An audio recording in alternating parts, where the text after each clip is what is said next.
Welcome, everybody, to another episode of PinTech Live. We are going to be working on Elvira and the Party Monsters. Gonna support Kyle through this journey. We'll be on very soon. Hang tight.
Hi. Hello, everybody.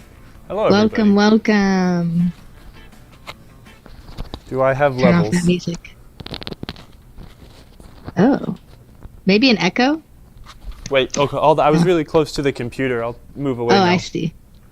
Hello, everyone. Welcome to another episode of PinTech Live. We're at 123. We're back with Elvira and the Potty Monsters. Potty Monsters. They are potty monsters, too. Potty Monsters. And then Kyle has Foo Fighters in the shop because he is loving this game and has found stuff he wanted to do some show and tell with, too. It might be fun to look at it because I don't think we're not going to do like a lift the playfield up thing with Jack. So I thought since it was here, maybe we'll just like take a look-see because I think it's pretty brilliant the way it's laid out. And I wanted to give some thoughts on it. So, hi Daniel. Okay. Edible Bard. Ooh, how'd you? What's up, everybody? I don't have the ability to see chat anymore. So, oh yeah, look at my Mylar. Look at that sheet. Did you see that? No. Okay, don't. So I have to like look at my phone or like come over to my computer to read the chat now. So. No, I'll read it out. They said, "Hi, let's do this." All right. How's it going, everybody? I just came over and I like finished like cleaning as much as I feel like cleaning this thing anymore, and I'm going to kind of start putting it back together. I realized that it's not worth like splitting hairs anymore, so I say F it. I'm just going to put it back together, and it's as clean as it's going to be, but I will put some Mylar down in some certain spots. And I have a little bit more disassembly to do, but I think today we're going to kind of focus on putting some T-nuts back in. I know we've done it once a long time ago, but let's kind of like put another T-nut in, put this thing back together, and yeah. Sound good? Thumbs up? That sounds awesome. Thumbs down? The T-nut, the great T-nut journey. No, just kidding. See, that's what I could have named this episode. T-nuts. T-nuts. This game has frustrated me since I only really like work on it in 2-hour stints, like every 7 days. It's just kind of like it gets on my nerves. So like when we've had those annoying setbacks, I've just kind of like been like blah. I don't want to work on this anymore, but I have to. I need to finish it for the customer. I'm probably going to come in this weekend and do a little bit of work on it as well, but it'll fly back together. I'm not that worried about that, but it's yeah, we just got to get some hardware on. I think let's go look at the Foo Fighters so we can get some quality work done on this thing. Let me just turn this camera that way, and then we'll use this other camera to kind of see up close.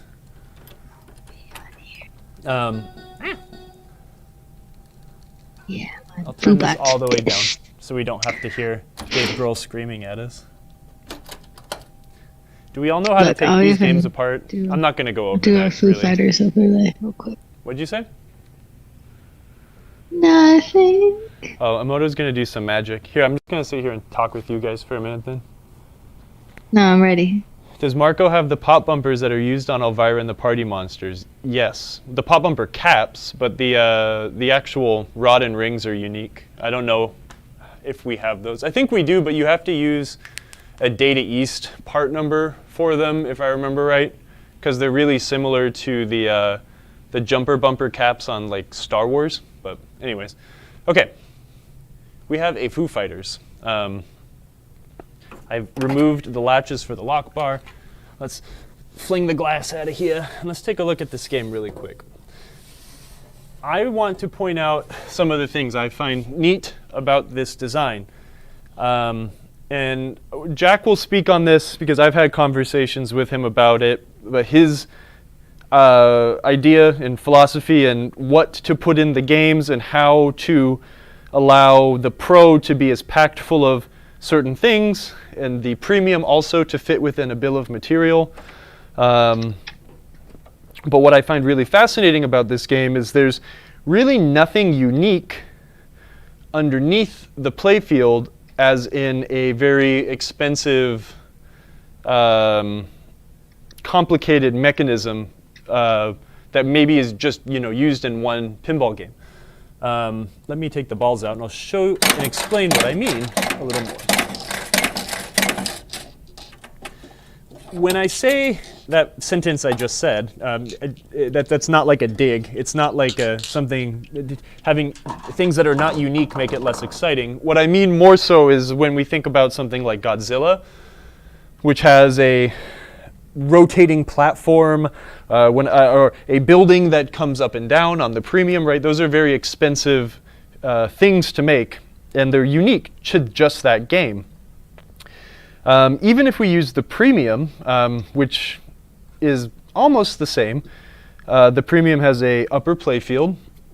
The premium has a controlled gate on the upper, or a little diverter on the upper playfield. It also has a flipper. That flipper attaches under the playfield and has a flipper bat with a super long shaft, which allows it to actuate on the bottom. The other thing the premium has is a sculpted overlord in his mech that has a coil that bounces it around, and some other minor differences. But if we look at the underside of this game, if you dissect it down really basic, there's not a lot here that would make it look different than some other pro games. I'm trying to get a full camera shot here. Let's digest from the bottom of the playfield down. What I mean by that, right? Like every game has these things: an auto launcher, a trough, and 2 flippers. Every game also has slingshots. What else does this game have? Well, it has an up post.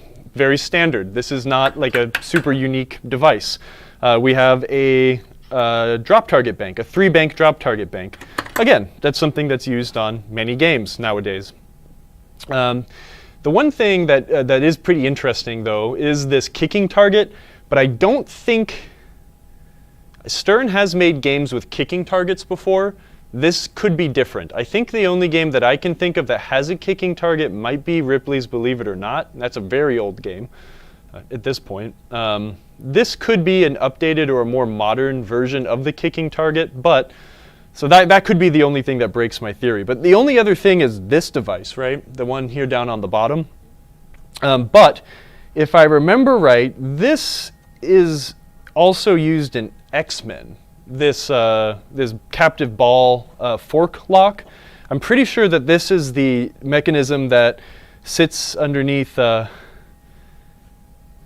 Patrick Stewart, Magneto. I think this is the same thing that holds the ball for Magneto. This one's pretty clever, though. Let's take a look at this really quick. And that's kind of what I'm trying to get at, though, is like it's an incredible game. Everything about this is fantastic, and it mostly uses a lot of really off-the-shelf stuff.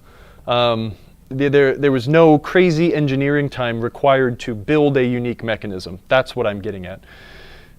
What's interesting to me about this one is this is kind of like a electromechanical way of doing things, right? You'll have something, you'll physically hold it. Well, this is electromechanical, but this looks like something that could have been maybe in a Gottlieb game or something, and that's incredible. So it's got this armature here. You've got this plunger with an armature at the top. This setup, I'll show it to you from another angle. I want to keep using this one for now. Actually, let's do this. Ooh, oh, ooh. So what we have is, it's kind of like a pop bumper. You've got 2 yokes here that attach to these forks up at the top. Wow. So let's say that we shot the ball into the Overlord's little chamber, and the game needs to lock it there. What it does is this relay coil or pancake coil will energize and pull the armature inward. Right? So one pull of that, and then the actual armature for the forks are spring-loaded on this plunger here. So that just springs up and it holds it in place. You can bash it around. When the game is then ready to release that ball, this coil will energize, thus bringing the rest of the rod, this plunger, downward, and it latches right on that relay armature there. which is really simple.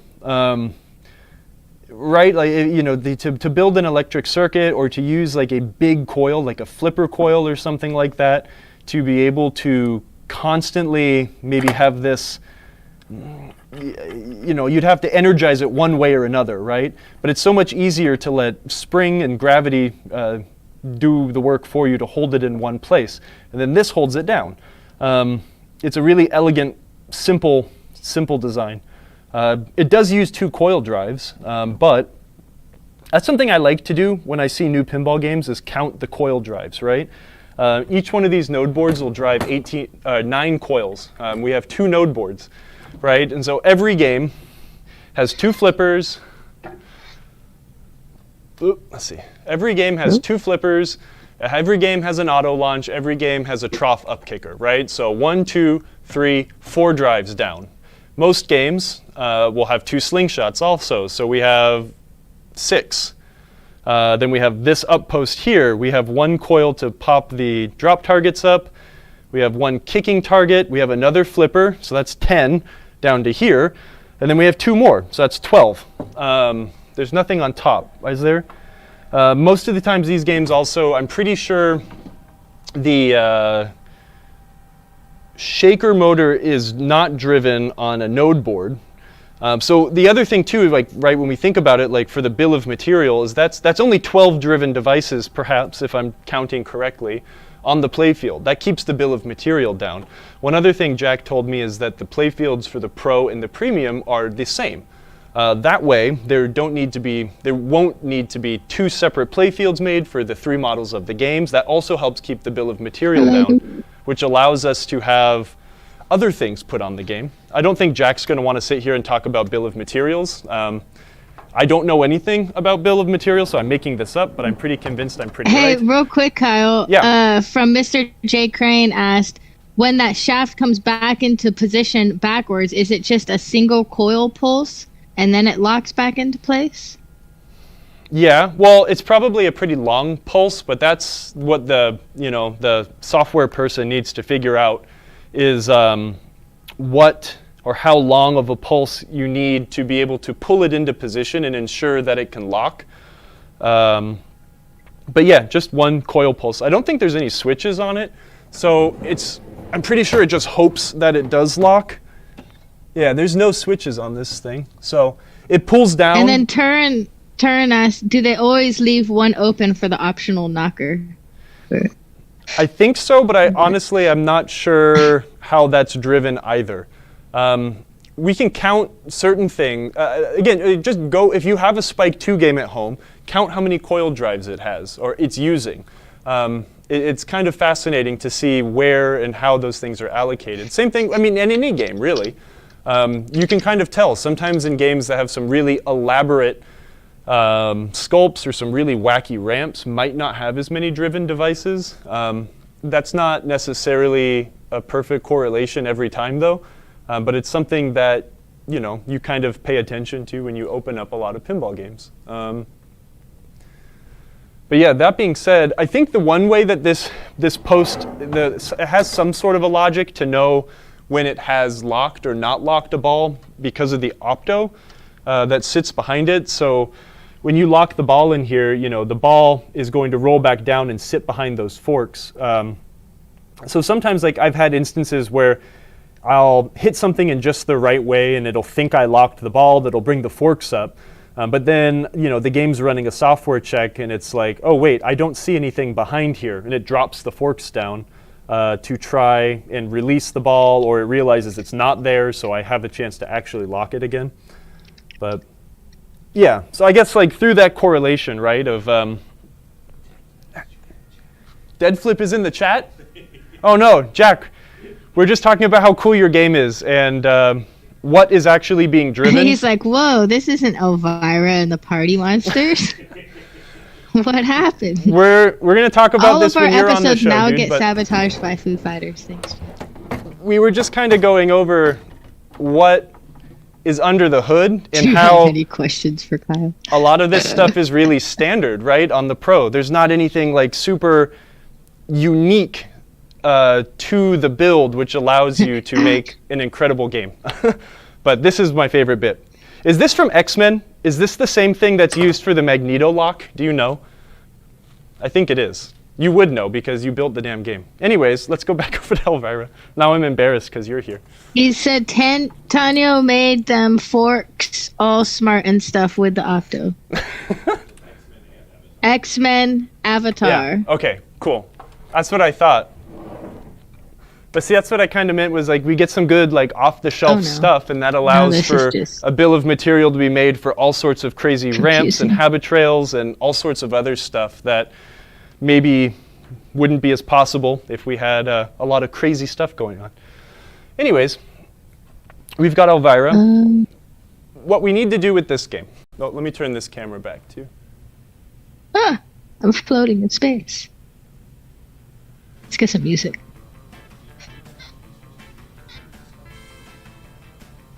Kyle's hunch was correct. I think you do. Off the shelf, save on R&D costs, but pre-existing stuff cooler. But making pre-existing stuff. I think Jack is typing with one hand or something. But no, I was just reading every other word. Okay.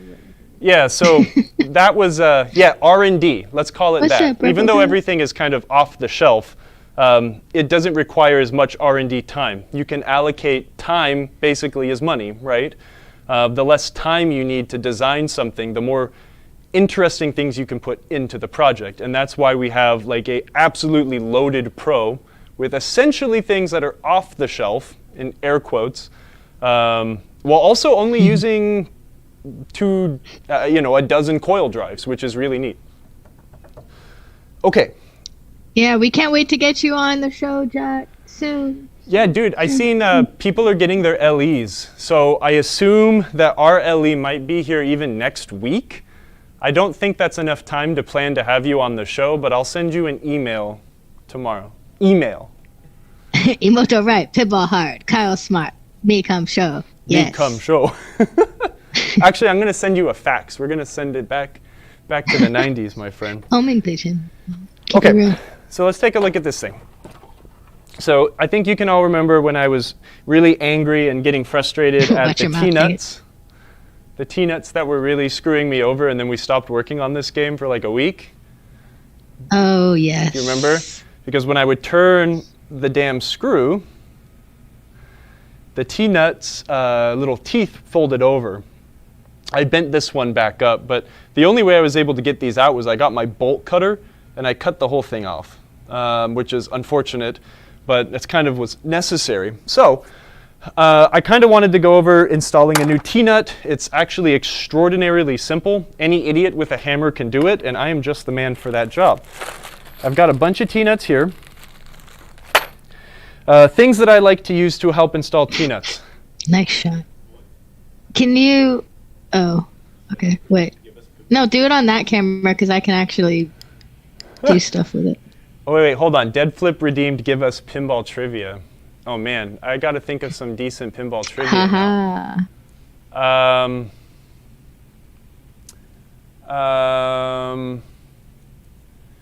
Oof. I want to give him a good one because he knows a lot about pinball. Yeah, Colin, stop cussing in our chat or you're a goner, just like Kyle for cussing in the stream. What was Now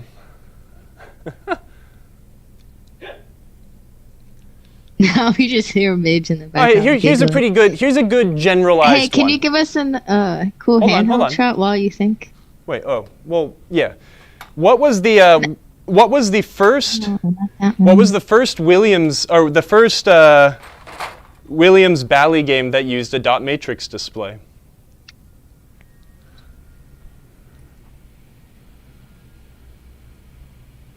Why don't I have Jeopardy music ready to be cued? Here. That would be hilarious. Gorgar? No. Very much no. T2?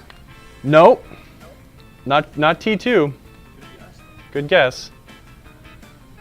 Not Adams Family. Adams? Nope. I lower my music. Adjacent. I'm coming back to look at the chat now.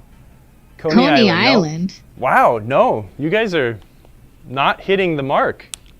I thought this one might be a little too easy. Where's Jack? He's the one that requested it.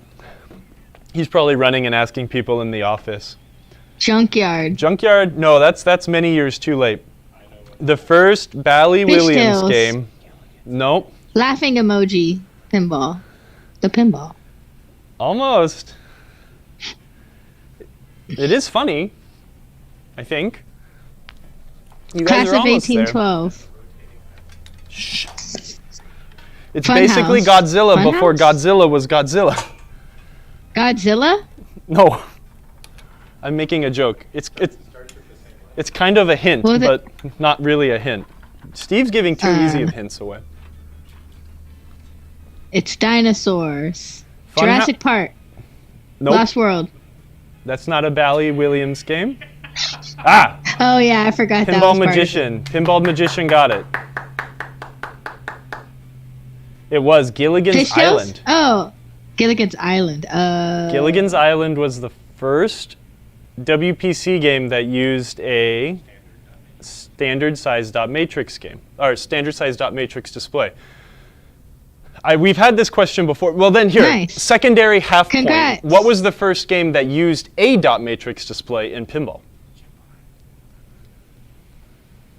I thought that was the question. No, the first Bally game, but for Bally or Williams. Wouldn't they have been the first? No. They were late to the party. No way. Lost World.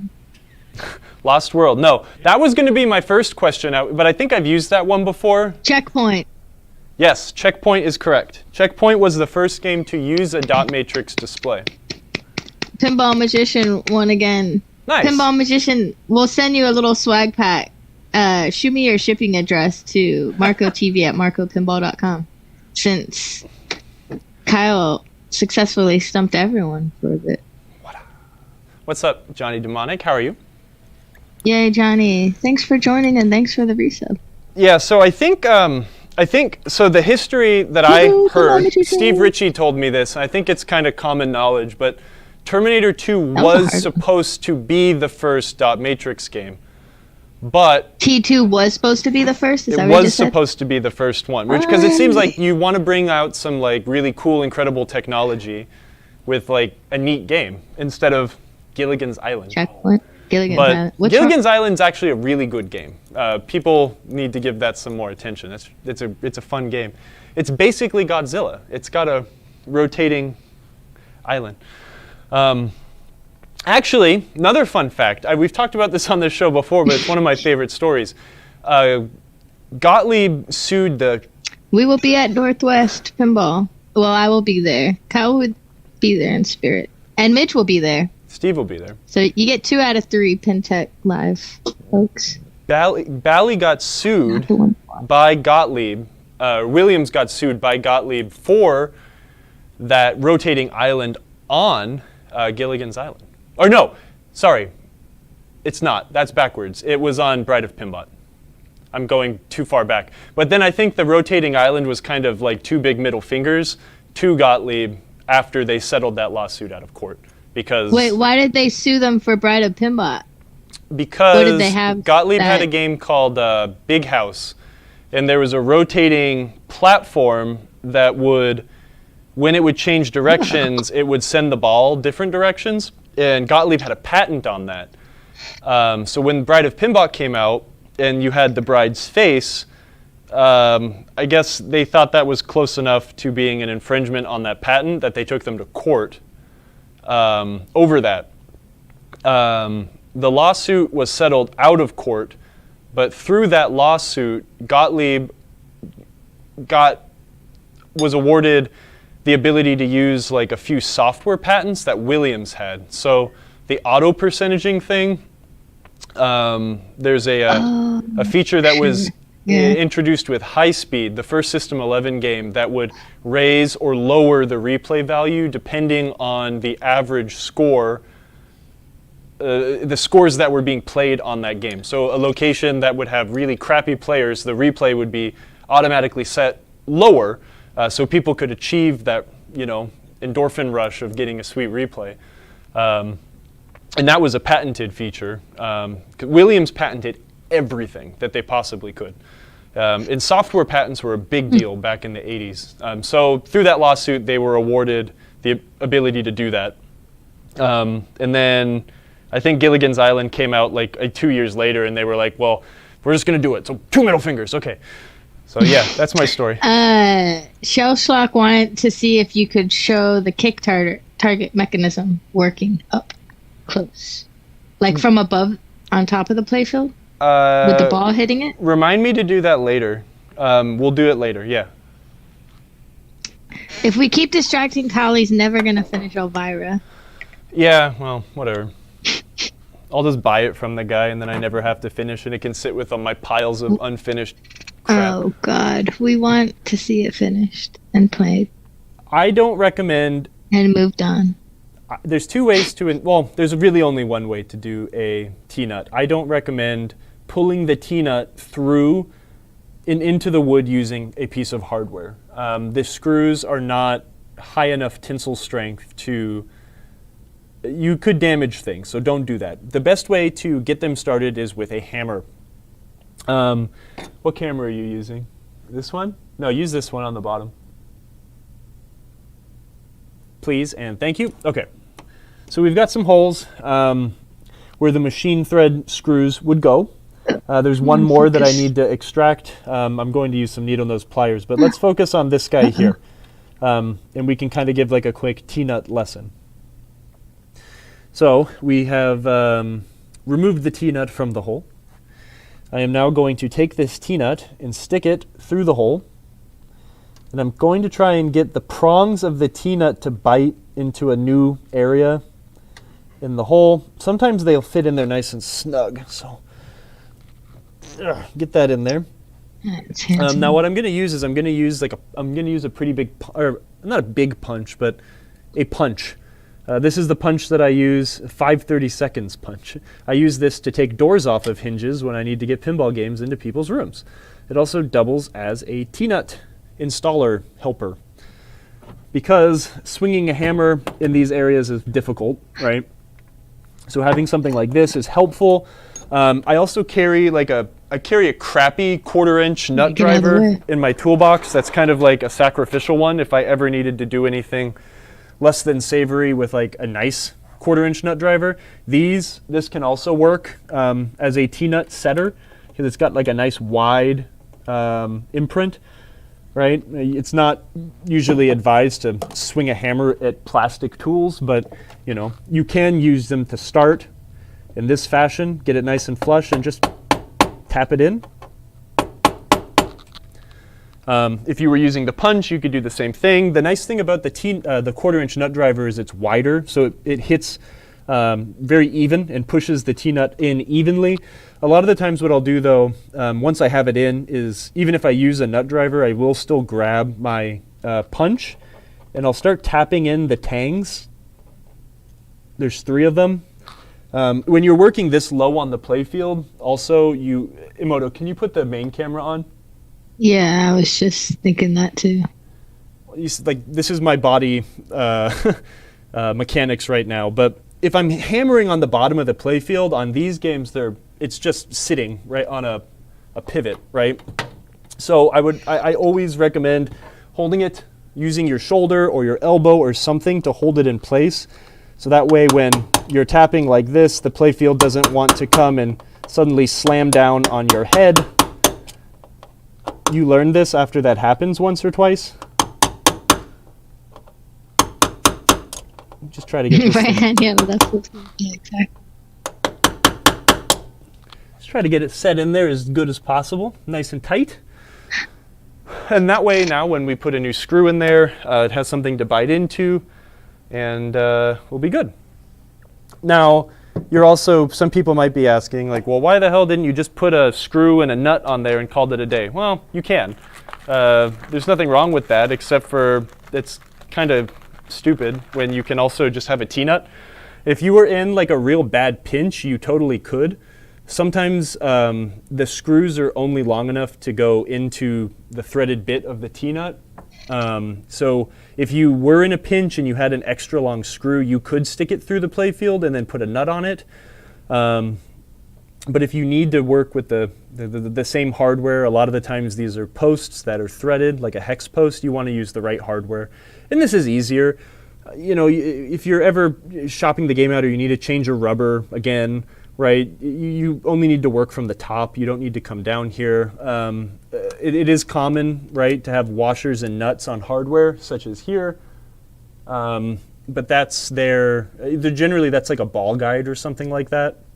Something that doesn't get removed from the game very often, if ever. So yeah, just use the right hardware. Just next time you make an order, buy some T-nuts, and you'll thank me when you have this problem, which will be something. It's a really, really useful piece of hardware.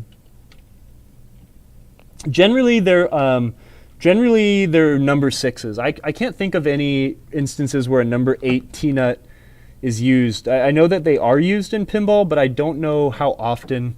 It's a lot less common on playfield assemblies or for posts, right? Because most of the time, the posts are held in with number 6 hardwares. That being said, getting both is handy, though. The spacers for the pop bumpers just fell off. I hear more of them falling off as we speak. Let me get this one set in here, and then I want to address the one that's still in the game. I think I'm going to have to remove it with the vice grips. Oh, in metrics, please, Kyle, for Daniel and everyone else. And for metric, you don't use metric hardware on pinball. Oh, no. Unfortunately. What is he going to do? I think a number 6 is like really close to an M3 or an M2. I don't know, actually. But you have to use American size hardware, unfortunately, while you're working on pinball.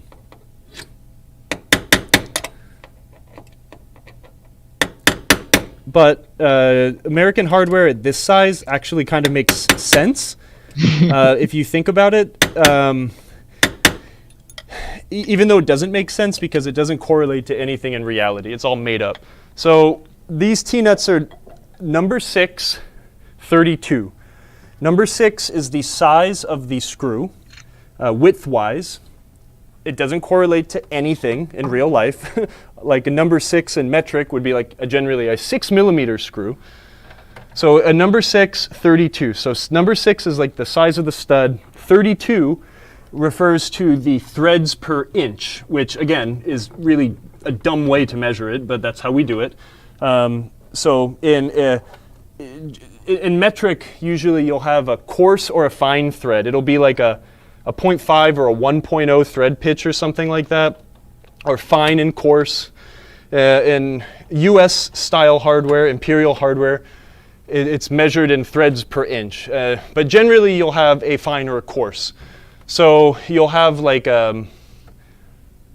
with larger hardware, like a 10. Number 10 screws generally will come in 1024 or 1018 or something, which would be the coarse thread.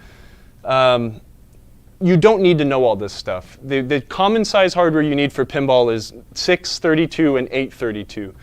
But yeah, that's kind of this nonsensical way of how that stuff's measured.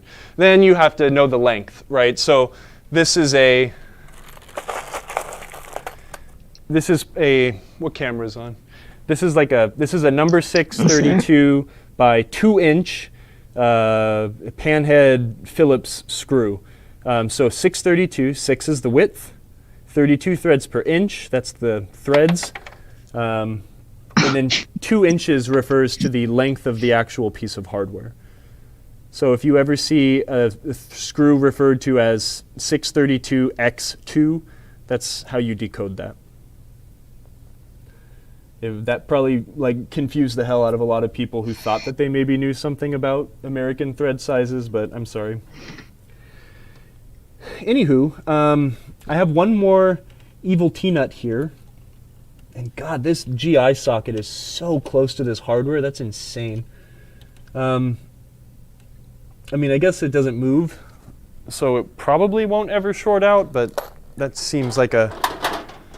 I look at that and I see danger zone. That's something that could very easily go wrong and confuse the heck out of somebody while they're trying to chase down a short. But it's worked for 33 years, and what do I know? I'm going to take it out, though. It's going to make it a lot easier for me to work and try to extract this T-nut here. I'm going to have to try and... I don't even know if I can get it with my vice grips, to be honest, which unfortunately is the problem we were having when we were trying to do this a couple weeks ago. If that is the case, I might just move on, and we'll start putting some posts on. I might actually like rough cut a little piece of Mylar also, because Steve brought me some Mylar. I'm moving some cameras here.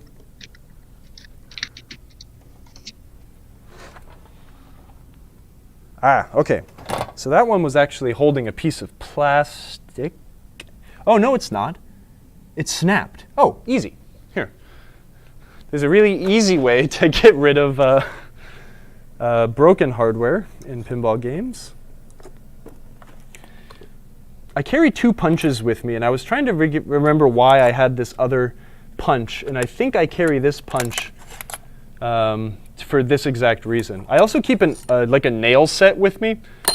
And sometimes having a nail set, if you have to drill another hole in a pinball game or make a new hole, having a nail set is nice because you can find where you want it, pound the set in, and then you have a nice divot to start drilling a new hole without it maybe skating or cocking to one side or another. But I have a broken screw here. In the T-nut, I am going to take my much smaller punch. This one is a 1/8 inch punch. And I'm just going to tap that busted thing out of the hole. And now I heard it. We can actually put all that back together, which is cool.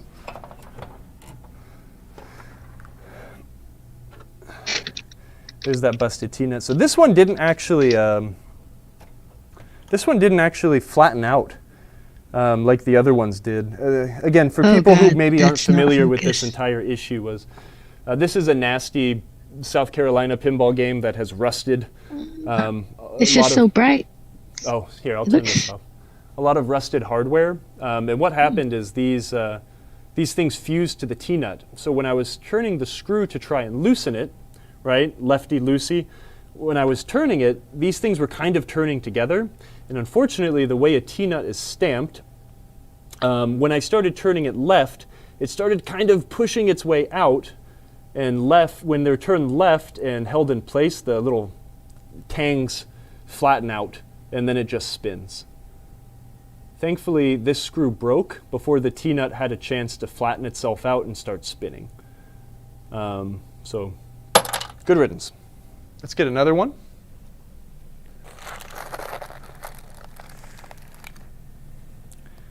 I'm ignoring the chat today. I feel bad. What's going on in the chat? Can you thread the number 6 bolt in from the bottom there with a washer or on the head of the bolt, then yank it up and out? I mean, yes, although but the... Mr. J. Crane said, oh, you punch it out from the top, a better move. Yeah, well, since the screw broke, since the screw got stuck inside the threaded T-nut, you can't thread anything in underneath, unfortunately. Now, again, I maybe could have, if I would have known that these were going to do that, or this is kind of honestly the easier way to do it. You could sit with some PB Blaster or something, like a thread penetrant, to try and loosen them up. But honestly, I really don't like spraying things around the wooden pinball playfield. To me, I'd much rather cut or break the screw and then simply do this. This is a lot easier, a lot cleaner. Trying to preserve, and then at the same time, once you get all that crap out, it's probably a bad T-nut anyways. So you might as well just do this. It seems daunting, but it really isn't. Especially if the game's already apart. it's really a no-brainer. Do you need to do anything with the old holes from the prongs that were poked into the wood? No.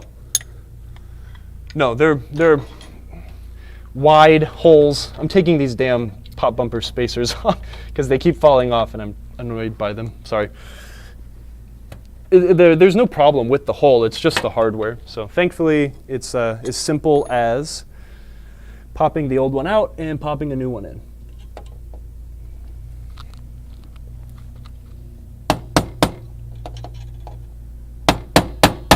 Oh. I'm not saying I enjoy doing this, but it's easy. Don't let it, don't let it like dissuade you from trying to tackle this project, even though it is a pain in the butt. It's not difficult.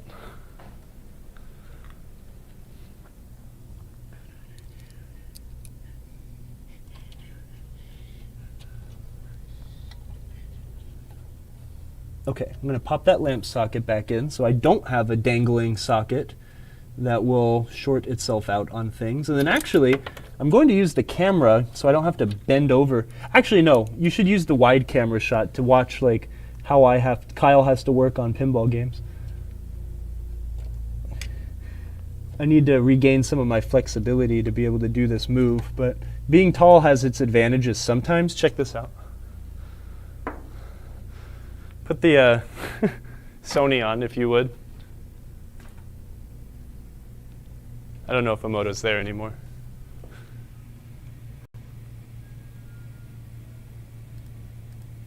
Check this out. When I need to see the bottom, I have to go like this. But it's actually kind of a superpower in its own way, I guess. It's obnoxious, but it is handy. What I'm doing is I'm actually, I think, taking this socket out that I was like, oh, that could be a short. It actually could be if I install it poorly. So I'm trying to get in here and just observe where it is in relation to the nut. Yeah, I think Emoto crashed or something. Bend at the knees. Oh, is your back hurt? Yeah. Did you get kicked out of Zoom? No. I left real quick and I came back. Oh. I was sitting screaming at the camera like, put on the Sony, put on the Sony. And then I was like, oh, she must have gone. Oh, yeah, sorry. I jumped over to a different thing. But I'm back. Kyle's back is going to be smoked in 10 more years. Sorry, buddy. You're like 10 years too late. My back has been smoked for a long time. But again, it's pretty handy to be able to bend over. One thing though that sucks about games like this, like all the way up through like like Doctor Who and Addams Family and crap, is they don't have those nice playfield rollers that'll bring it up and back. I hate working on these games when I have to spend a bunch of time down here, like when I'm working on pop bumpers or something, but you know, what you gonna do? If what you do doesn't kill you, you're doing it. If you do what you love doesn't kill you, you're doing it wrong. All right. Let's look at the top now. And I can show you why this is important. I'm not ready to rubber this game yet. I will start kind of like... Oh, nice. Pat the Weirdo at Pinball at the Zoo. Kalamazoo. Kalamazoo. I'll have to make it out there one day. It's a nice little show. I can now find my 2-inch screw that I don't know where I put. Thankfully, I have a whole bag full of them, but now we have threadable holes, so we can install new light hoods and hardware. So we can get new plastics that aren't brittle, and I'll be able to screw them in just like that. The reason I'm not going to do that just yet is because I am going to cut a piece of Mylar to cover up this section. This section is quite worn. Actually, here. Can you do the handheld camera, Emoto? Sure. Maybe. Ooh, look at that. This is like that halfway is putting lipstick. Very nice. Other handheld. Oh, I like that one though. Actually, that one Cool works. shot. Okay, that works better. You know, every time you plunge the ball, it has to come up here. There's a very deep line, and as So you can cool. see, I mean, it's sad. that ball cool. action has, made this kind of sad. It's taken away the screening over the insert. It has worn a very deep groove in here. I was able to get a lot of the dark line out using Novus and a lot of elbow grease, but you know, we are still left with damage. Now, this isn't going to save the game, but it will keep it from deteriorating by covering just this section. The goal is, with me, generally is to preserve and protect. There's not much you can do about this without taking some very serious, irreversible steps in stripping and repainting and stuff like that. And at that point, you know, the whole play field needs to be redone. You might as well just put a new one in. But this doesn't need that. It just needs some love and preserving and protection, and that's what we're going to give it. So I might cut a piece of Mylar now. I don't really have any measuring equipment, which actually is annoying, so I might kind of just try to eye it, but you know, actually I'm going to hold off on that. I'd rather do it like correct. I'd rather do it well than just to get it done. Yeah, So- Daniel said it would be nice to have those 3 new insert decals and Mylar over that. Yeah, that would be cool. And this game really suffers from it here too. Someone put this Mylar on after the fact, but this game always suffers from the death of all of the inserts here in the heavy traffic flipper areas, right? It's a great day Yeah, you for just the gotta lawnmower go in people there to and come. paint it. So, what are we going to do? I think what I'm going to do Look at that. is I'm man. going to start from the bottom now. Go away, lawnmower guy. The grass isn't even Is that long. what that is? Yeah, Literally just about to ask you. yeah. Oh, look at. Okay, hey, we learned something. My computer did that weird thing. As soon as I looked at it. Oh. Oh, hey, wait. We've Yeah. still got cameras, Team though. view- Team viewer just died on me. I still What have happened? cameras. Are we live? I don't know. No, we're Yes? still live. Huh. Interesting. I think there's a problem with my video card or something. I might need to. What did you do? Well, remember. Why did it do that this time? Nothing. We did nothing. But I originally thought that maybe it was goofy It was the TV. when it was yeah. like having a second video output. But it's obviously not the video output. I think I'm gonna uninstall. I mean, but it didn't like totally mess this up, so it could be, because before it would be like completely not working. Well, that's true. I still think still I'm going to working. like full uninstall my video drivers and do a fresh installation of the video drivers and see if that does anything. Anyways, that's Yeah, boring for probably you a good guys. idea. What I was going to say is I'm just going to kind of work from the bottom up and start putting new posts on. Some of this stuff needs to be cleaned a little bit. It's a little dusty, I think, from some of the Novus and also, again, unfortunately, the degradation of the apron. But let's, I want to start working on posts bottom up. I know I don't need to put any Mylar or Can you anything give us weird. another shot, like a wider shot of the playfield with the overhead Yes. cam? Yes. The other thing I still need to do, and actually I should do that maybe first, I'm kind of doing this a little out of order, is I would like to remove the shooter lane habit trail so I can clean underneath here in this section, but yeah, that can be done in a moment. I think putting some new posts in is going to make this game start looking more alive. There's some weird hardware that was attached or used to attach the ball return guides, so I want to examine those before we leave today so I can make sure I bring the correct stuff. So we're going to start reposting the next time we work on this. Hopefully it might be a little bit more done, but we will be re-rubbering, putting LEDs into the game, and then just the slow trudge of assembly until it's done. And then we get to play test it and fix all of the mechanical things. So I'm going to start installing new posts. Also upside down. Oh, that's also kind of weird, but it's all right. Happy PinTech Day to Wisp. To who? To Wisp. To Wisp. What's up? Oh, did I not bring new post studs? I don't think I need them. These ones are okay. They're kind of mismatchy, but I'd rather have mismatchy than weird. Yeah, playtest for a good 6 months, just to be sure.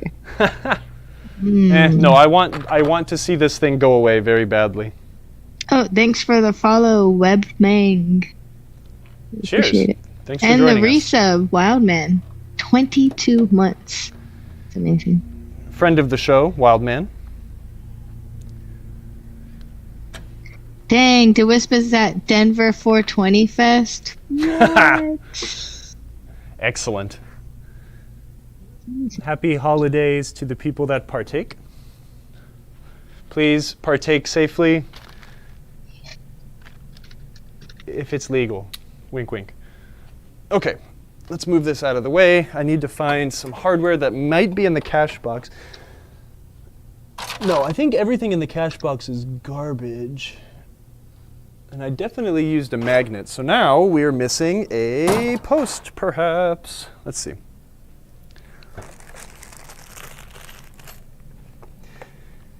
This is the number one reason to not work on a game over a period of 8 months. You lose things, but if you're crafty, you can find them. I'm missing a post stud, and it's right. One of them is right here in this box of junk. Before I put this back in, if I'm not replacing hardware, you can spend 5 seconds and do something like this. I'm making the camera roll around. It's a little dingy looking, but we have a brush. If you're super fancy and you have a really well set up shop, you're going to have a grinder with maybe a buffing wheel or a very light wire wheel. And that'll make these things look friggin' gorgeous and brand new. Or if you want to, you can replace it with a new, relatively inexpensive post, and you'll get an even better result. But we can't see it. That works for now. They're just slightly dingy, and you can make it better by just rubbing it a little bit, getting some of that dirt off. Rubbing the post? Oh. We're rubbing the post. Okay. Oh, We're going to let a genie out of the bottle. beautiful. Again, these are actions I'm taking on this game to make it look better, but again, like I've said 15,000 times, this game is only going to ever look so good, and there's no use polishing a turd. But I think most of us here can agree that we'd rather have a well-playing, tarnished game than a perfect game? I don't know. I'd be very happy if this was my game. If I did buy this game from this dude, and I'm not, I would actually be quite happy with it, just because it's a decent Elvira, and there goes another T-nut. So looks like we get to lift the playfield up again.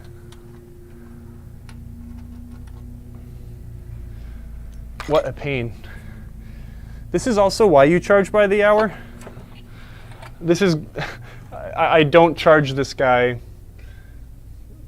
that much, but these sorts of things, when you have to keep tackling this sort of stuff that is not a super standard procedure, I don't understand. There are some people in pinball land that try to charge flat rate to work on games, unless you're absolutely blowing that person out money-wise. I don't see how you could ever make the proper amount of compensation for working on a game flat rate.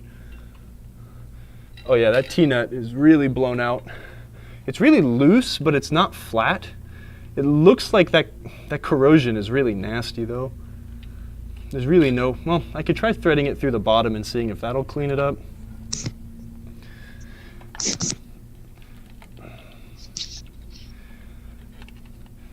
That's one thing that I really like about, when I did this for a career is not every day is the same ever. You get new challenges every day. Whether it's fighting corrosion and stupid T-nuts or why the hell is this game doing something it shouldn't be doing and solving those sorts of problems. It always keeps you in troubleshooting mode, which is always fun for me. There's too much corrosion in this thing. Can you focus on this, even though it's upside down? Oh, wow. Yeah. I just want to show you. It's like,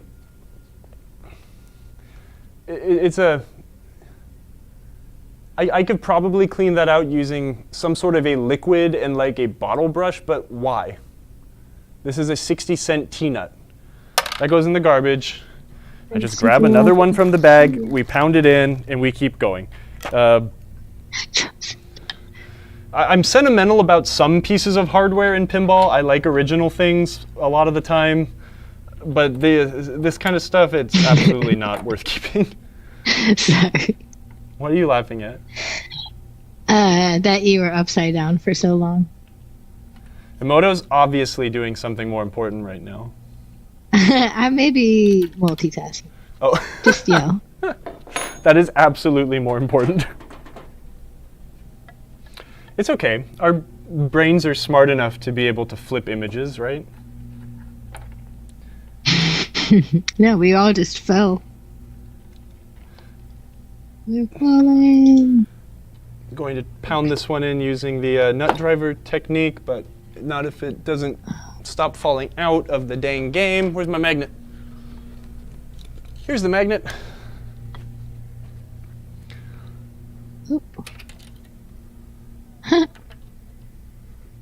All right, now I'm going to keep this magnet somewhere because I bet you I'm going to drop this one more time.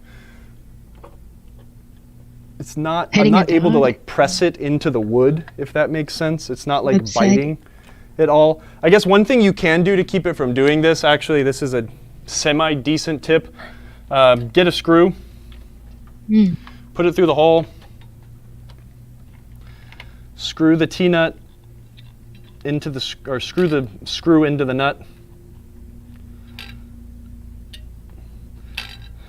Not all the way, but now it won't fall out. Does that make sense? Did everyone catch that weird little, one little trick? Get that centered and flush.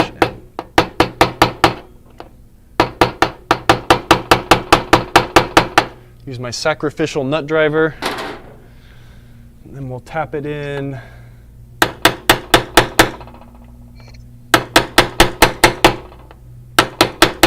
It's amazing to watch them do this at Stern on the T-nut station on the assembly line. Dudes just like drop these things into the play fields and get these big old hard rubber mallets and just go whack, whack, whack, whack, whack. And they're just done in an instant. Got strong arms. Okay, now that's in there. Now we can install our post. You have to take joy in doing this stuff. That's garbage. This needs to be thrown away. That's a dirty post. Where's the clean post? Or was that the clean post? I don't know. No, this is the clean post. Oh wait, and these are tall. I need to use the tall post here, not a short post. Generally, pinball games will use posts that are just a teeny bit taller over slingshots. So do be aware when you're taking a game apart what size post you're removing. Generally, there's a short and a tall, and they're not very different, so they look extremely similar. Let me show you, because I have brand new ones right here.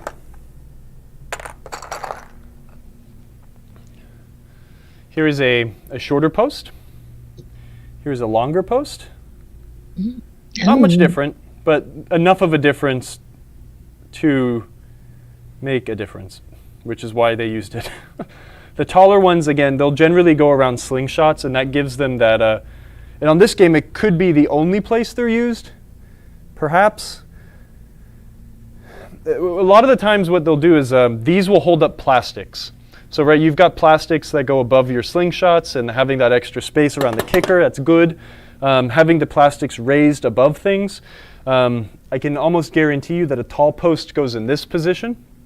And this is a top-down view, so you won't be able to see elevation, but the plastics are being held up by these 1 1/16 inch posts, and then you've got these shorter posts here, and this is just for the rebound adjustment, right? But that's one thing to consider when you're tearing a game down, or you've inherited someone's project and you need to figure out what goes where. So.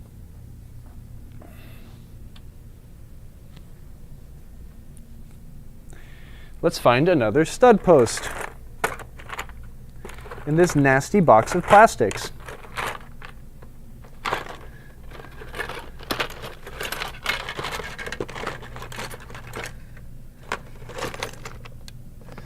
Where are you? I really should just dump this out. I should take this out because that's precious. The rest of this is not precious. Here's one. Grody. I'm gonna do a little quick little cleany here. I'll do this off camera so I don't have to keep giving you guys motion sickness. All right, I'm gonna read the chat.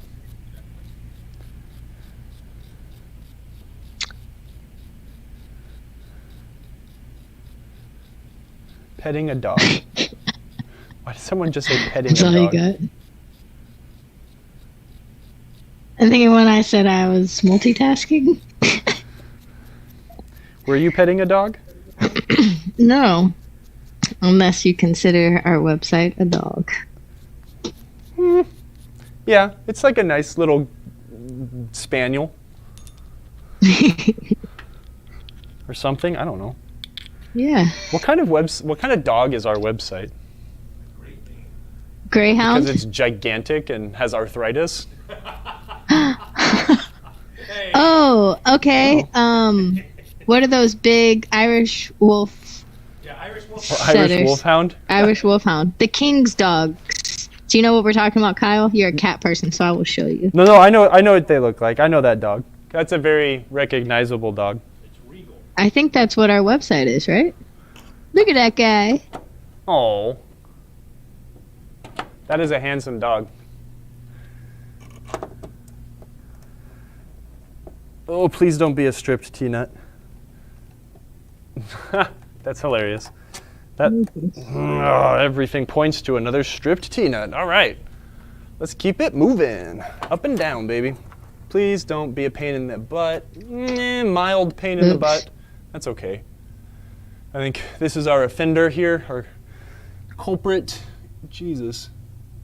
It looks like someone it looks like someone dropped super glue in there or something. I swear to God. And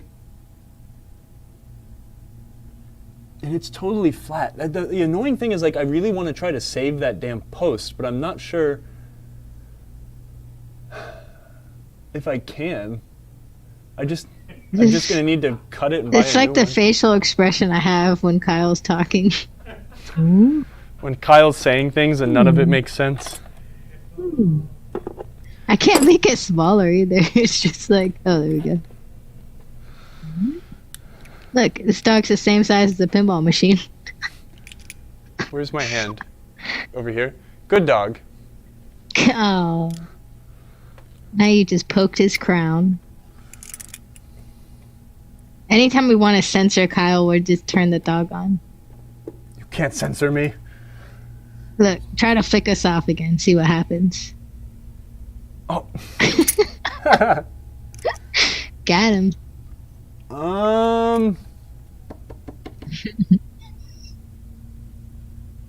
Hold on. Brain is thinking. Honestly, you know what I'm going to try to do? Let's try to do something a little stupid. I don't have my bolt cutter with me. But I do have a sacrificial pair of snippy snippies. Let's see if we can grenade the post, which is just going to cause a big giant mess that I have to clean up, but that's my problem. Then I can hold... whatever. Let's just try it. I'm bored, and I want to try something new and see what we can do. 4:09. Okay, good. So we still have time to go look at the Foo Fighters kicking posts.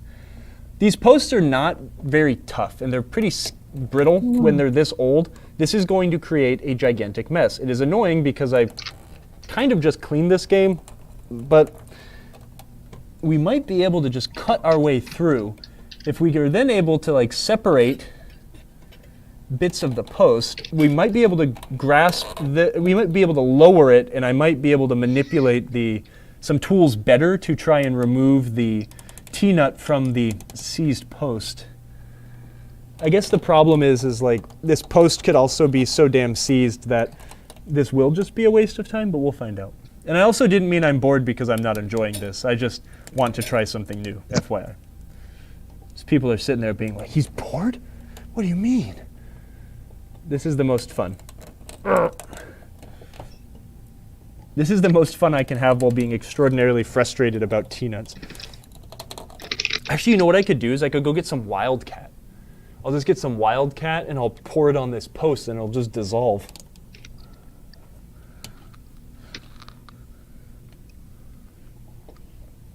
I'm not going to do that.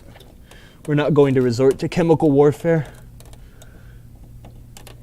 I'm going to do good old-fashioned brute force warfare by ripping things apart with flush cutters. This is not working as well as I thought it would. This post is a lot less brittle than I thought it was. I think I've decapitated it now, though. It's 2 rings.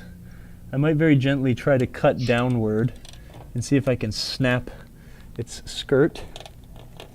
Ah, gotcha. Great success. Dang, I wish I had my bolt cutters with me. I just took them out of my car too. I went to the grocery store a couple weekends ago and I was like, man, this would never happen, but if I got pulled over and I just like had bolt cutters in my car, that might make it look kind of suspicious. It's a good story. I swear I just used them to cut stupid things on pinball games, officer. I swear to God. Okay, so now I've got mostly a shattered post. Let's see if I can cut the inside collar. Again, what I'm trying to do is I'm trying to get the ability to pound it out through the top just a little bit so I can grab onto the That's our T-nut. other option, folks. What? Oh, nothing. I was just swapping to camera B for camera butt. Oh, shot. you've got a good butt shot? Well, I thought maybe the camera would be in a different position. Here. I mean, you can have a gratuitous butt shot if you want. Oh, we did. We sat on it for a good solid 5 seconds, in fact. You can Dang, switch you're it just back. eating it. It's You like can you're switch back to chewing that on it. camera, though. I moved it now. It's not on my Ooh. booty anymore. Alternate angle. Yeah, what I'm trying to do is just get this thing chunked away enough to where I can push it through the playfield, the T-nut just enough. It is B-roll. Capital B-roll. I've got a lowercase b. I don't work out anymore, so...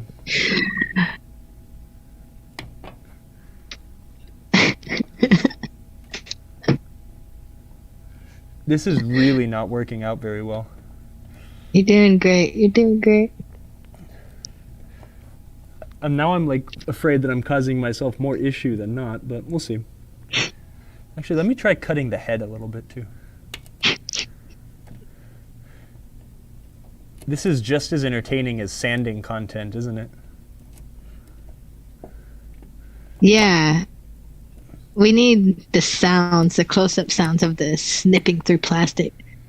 Dude, this is actually like a really robust post. I was expecting it Try not to cut your fingers off, Kyle. From Daniel. Yeah. Then you really have issues explaining to the police while your tools are covered in blood as well. If they're not covered in blood, you're doing it wrong. Okay, for giggles, can I crush it a little bit by just...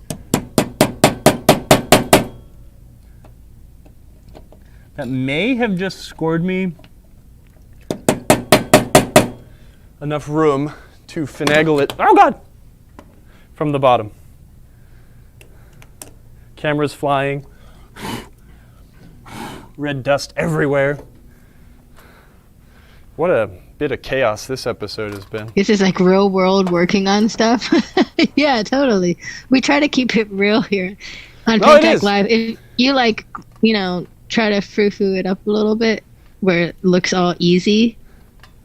Sometimes we do that. But you'll discourage people because they're like, man, how come whenever I do pinball repairs, it's not as smooth as Kyle? But Kyle's like, no, we will struggle together. No, this is a struggle, for sure. And we will learn together. This is the sacrificial nut together. driver. Where's the good nut driver? It's in my pocket. Did you squeeze it with a vice grip? I might have to do that, but I think I have enough room here to grab it. Twisted, spinny. I was thinking about just trying to crush it with a vice grip, but I wasn't sure if that was the jam or not. Let's see. It happens. Where's my good nut driver? Oh, that is the good nut driver. My good nut driver is just starting to look really crappy. A good way to get your nut drivers all happy again is get like a really good stone wheel on like a grinder, and then just push the front of the nut driver against the stone wheel and cut off like a 1/16 of an inch. And then suddenly you don't have really rounded off nastiness at the bottom. These Exolite nut drivers are not cheap. And I have found that to be an effective way to increase their lifespan a bit. Okay, yeah, I'm gonna have to try to crush it. I can't get enough of a bite on it with just these needle nose pliers. So let's see if the crushy crush will do something. This I'm going to do with the playfield up. I still haven't vacuumed the cabinet. I'm not going to show this on camera. This is not safe for work. Actually, I have to show it on camera because I need 2 hands. Here's the secondary option. Since I don't have bolt cutters, let's see if we can do Hulk smash. Nope. Wow, this is like a really spongy post. It's not shattering. A lot of the times these 30-something-year-old plastic posts will just like grenade as soon as you put any pressure on them. These ones aren't.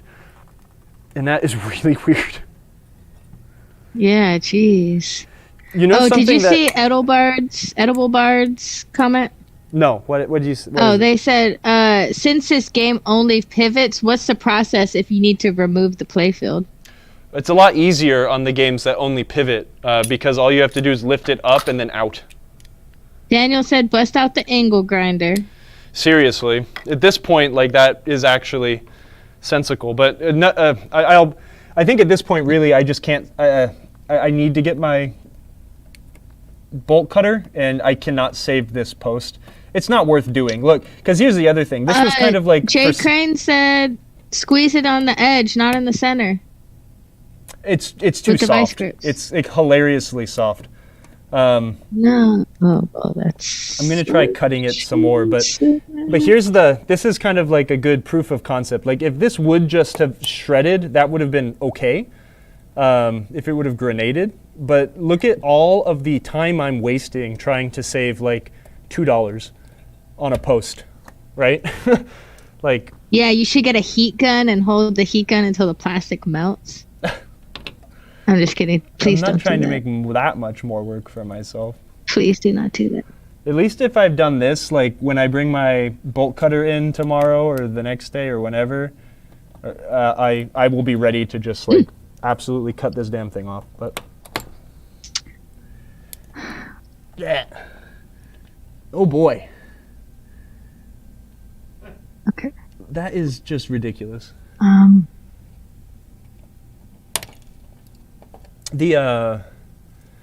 Let's talk about posts too and chemical cleaners. The chemicals do weird things to plastic because plastic is a chemical. And I'm not sure 100% which one does which, but I know that Wildcat, which was a very popular pinball cleaner for a long time, like basically melts plastic.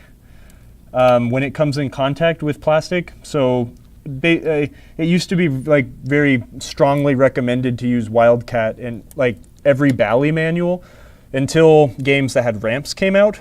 And then ramps would start melting when this cleaner would come in contact with it. Now I think Millwax does something very different, and this was Millwax over the course of like decades. It probably won't happen if it touches one of your posts now, but Millwax makes them very brittle.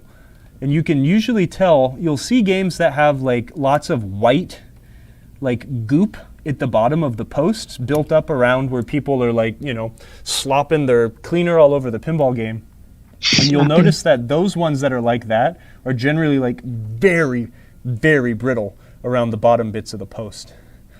Now, the reason why this one is so spongy, I don't know. That's really weird. But, okay, now I've got some movement. I could probably keep cutting away at it, honestly, now, and it might kind of come apart, but I just really want to try to see how we can get this out without cutting it, if it's even possible, right? Some people might not have bolt cutters. Some people might not really want to take an angle grinder to their pinball game, which I absolutely wouldn't. Or a Dremel, I guess, that, you know, it's kind of close, too close for comfort sort of a thing. Nah. Let's see what we can get. This is ridiculous. I've separated them. Now can I cut this one like top down and see if that'll separate? This is really ridiculous. Ugh.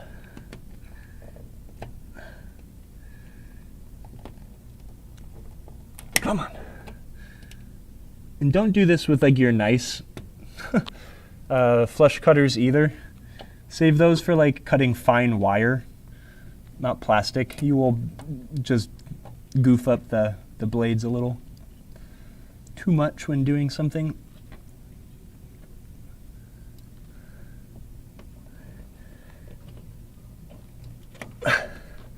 I'm trying to make the last cuts to be able to peel this bit away, and then we will try to go back underneath and see what we can hold on to in regards to the T-nut.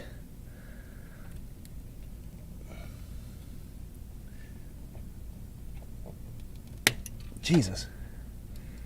This thing is way more work than I thought it was going to be.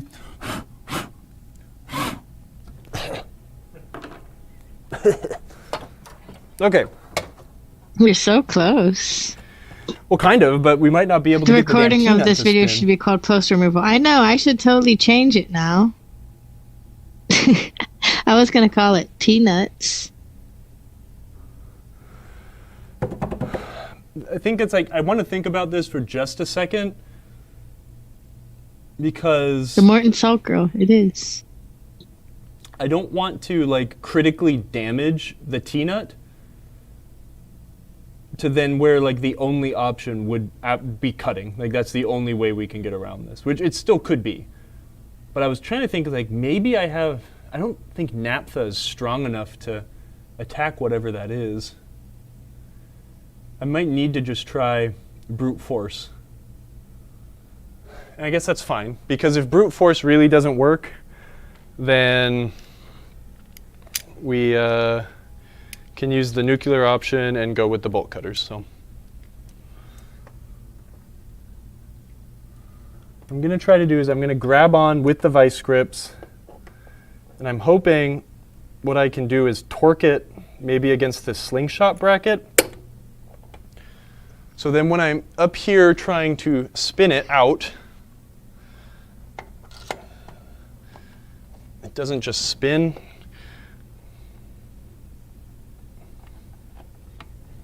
Oh, that feels promising. Ah, all of that sniffing was worth it.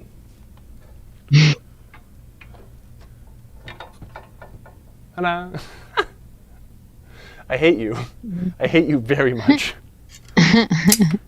Yay. Victory. But you, You stupid post. Now you get to live the rest of your life in literal hell by living in this dirty Elvira. You don't get you don't get to leave. You have to be stuck inside the pinball machine. Ooh, it's like art.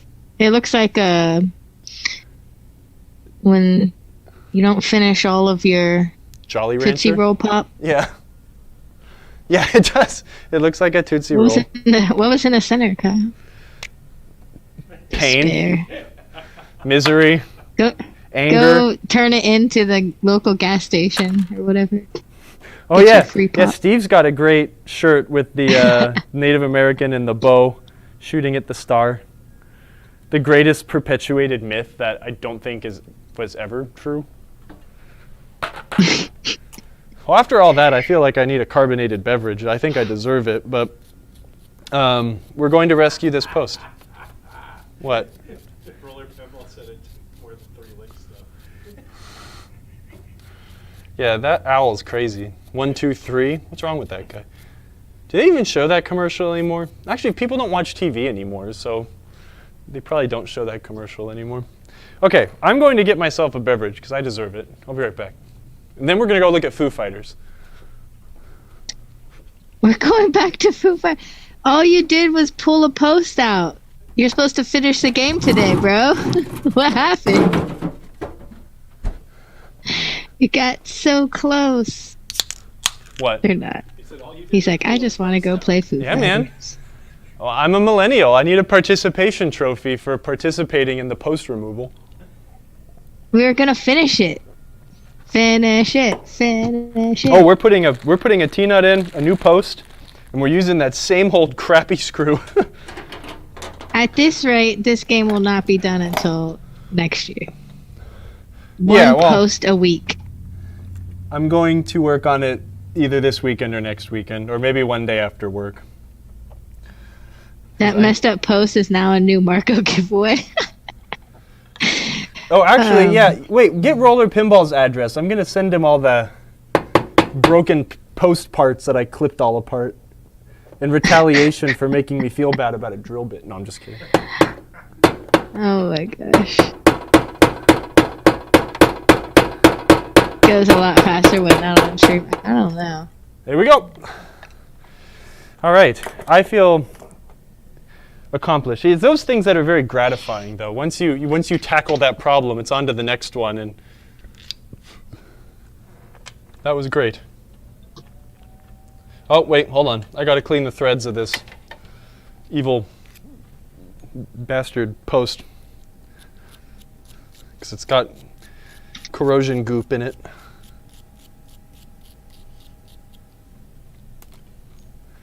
I'm surprised Colin is the one roasting me for wanting to enjoy a beverage after doing a minimal amount of work. I mean, isn't any time a good time to enjoy carbonated grain beverage? Come on, man. Your roasting has gone too far.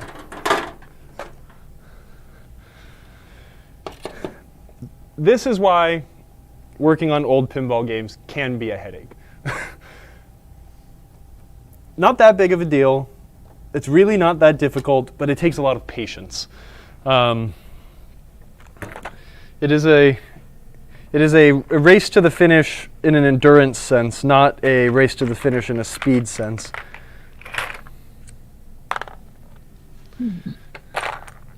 Oh wait, that's not a... All right, I need to take all these dang plastics out. We need to find one more machine thread post, but they're not in here.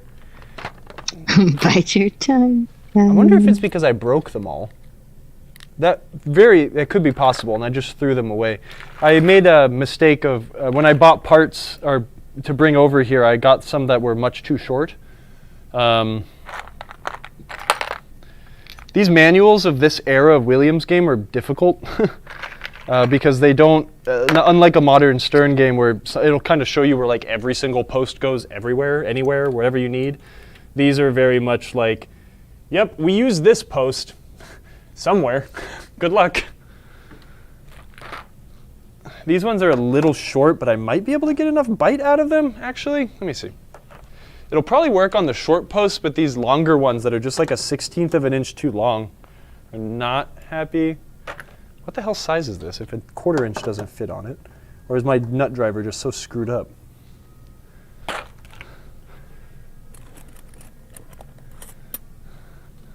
I have confusion. What size head is this?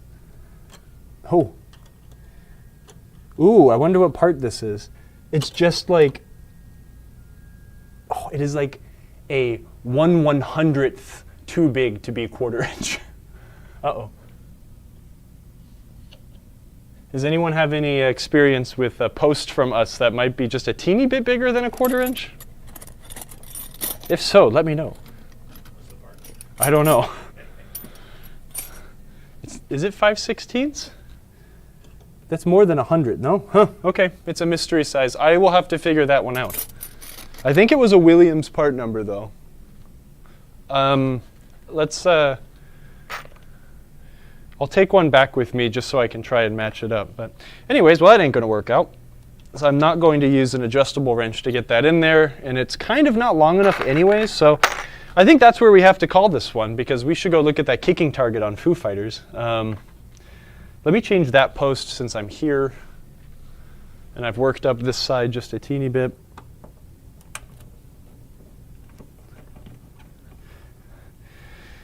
The annoying thing is, like, most of the time, this is the easy part. You know, you've kind of, like, in a sense, done the difficult bit of, you know, maybe getting the computer to run and, you know, getting,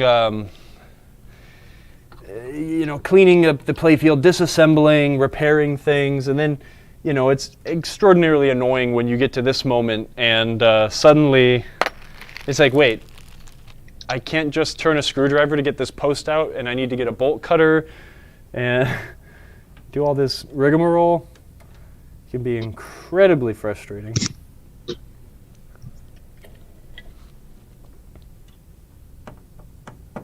But it is oh so rewarding when you are done. And that is why we do it, right? Mm-hmm. I'm going to change out this one too, because I've got this post right here on me. I keep that thing on me all the time.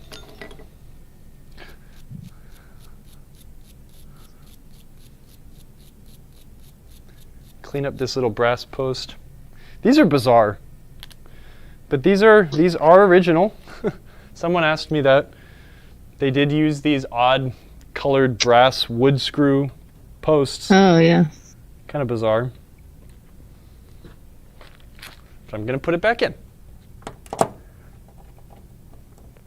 Okay, so fixing posts. Need to continue that. We need some warm white LEDs. Still need to take this off and clean. I need to ensure that there's no red dust from any of those damn posts, that post I had to cut apart. And that is what we do. At this point, continue up, putting all that stuff in, start laying plastics back on top with the hopeful ramp installation period coming soon as well. I'm hoping that by the next time I work on this game on the stream, which might be next week, that I will have it all posted and rubbered and LED'd and kind of ready to go, so we can just continue assembly. Pinball's hard, but fun. Yes. And then we have to talk to Jack. Everything about it. We have to get Jack on the dang show. I haven't sent that email yet, but I'll email him.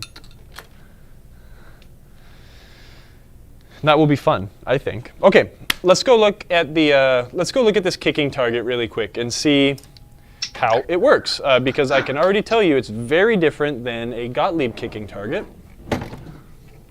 Oh my. You gotta move your other camera. Huh? Move yeah, it all. Oh. We need this angle, because this is the angle where we can see all the good stuff. Okay. Jeez Louise. I had it. So let's take a look. Actually, what can I? No. Let me see that I shot. don't want. I gotta put my food back on. Okay. Oh, okay.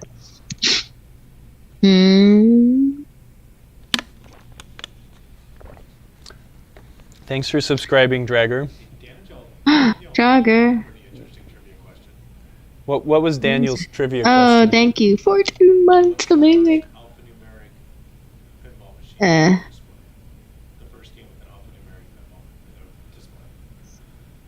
Well, I know Gottlieb System 1. Yeah, I was thinking it had to be a System 1 game. System 1 games can technically do an alphanumeric. It's very rough, but I bet you it's something different. I bet you it's something European, and he's got like some inside information or something. So, it's an indoor game or something. Those French games, they use the Nixie tubes, but I don't think they did anything other than use just displaying numbers. I've only worked on one. Okay, let's look at this. Maybe Daniel will tell us what that trivia question is. This is pretty simple. It's also very brilliant. So it's basically a slingshot, right? If we look at it from kind of far away, it just looks like a slingshot. We have 90-degree, we have lateral motion on a 90-degree L-shaped guy. So when this coil pulls in, well, can you see my weird fingers I'm doing? Where's my weird fingers? Weird fingers. When the coil pulls in, right? Wait, where's my hand? There it is. When the coil pulls my in, hand. it goes like this, right? It's basically a slingshot.